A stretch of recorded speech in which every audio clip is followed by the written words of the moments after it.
সিলেট জেলার গোলাপগঞ্জ শাকিল কালশহর নিবাসী পিতা জনাব আব্দুল করিম সাহেবের পুত্র জনাব শিমুল আহমদ সাহেবের নিকট 5 লক্ষ টাকা জন্মহ শেখ দস্তরুল ইসলামী শরিয়া বিদ্যালয় দলের উপস্থিত সাক্ষীদের শুনছে আপনি জনাব মোসাম্মদ হিজবুল্লাহ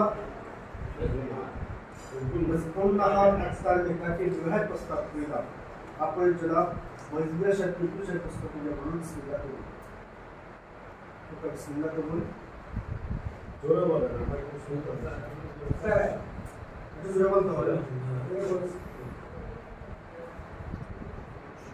একটু জোরে বলবেন।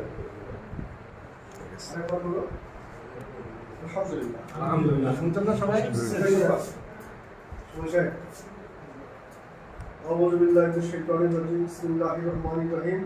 জনাব মহিজুল্লাহ সাহেবের মার্কেরা সুনামগঞ্জ জেলার তাহিরপুর থানার শাকিল শান্তিপুর নিবাসী পিতা জনাব মোহাম্মদ জাহির উদ্দিন সাহেবের সমালিকা কন্যা মোসাম্মদ হিজবুল্লাহ আক্তার মিতাকে 5 লক্ষ টাকা জন্মহ শেখ দস্তরুল ইসলামী শরিয়া বিদ্যালয় দলের উপস্থিত সাক্ষীদের সম্মুখে আপনি জনাব শিমুল আহমদ সাহেবের নিকট লিখা দিলাম। আপনি আপনার জোরটি করুন। বিসমিল্লাহ করুন। জোরে বলতে হবে।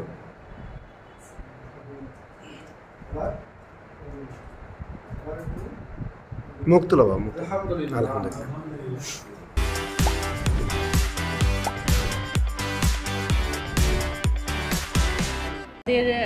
সিলেট কেন্দ্রীয় কারাগারে একজন বন্দী আছে যার নাম শিমুল আহমেদ, পিতা মৃত আব্দুল করিম। তার সাথে আদালতের নির্দেশনা মোতাবেক একজন মহিলার সাথে বিয়ে পড়ানো হয় যার নাম আলফাতুন্নেসা। তো বিয়ের সময় আমাদের নিজস্ব লোকজন অর্থাৎ আমাদের নিরাপত্তা সদস্য, তাদের আত্মীয় স্বজন, বন্দির আত্মীয় স্বজন, মেয়ের আত্মীয় স্বজন, আইনজীবী সহকারে আরও বেশ কিছু সদস্য ছিল।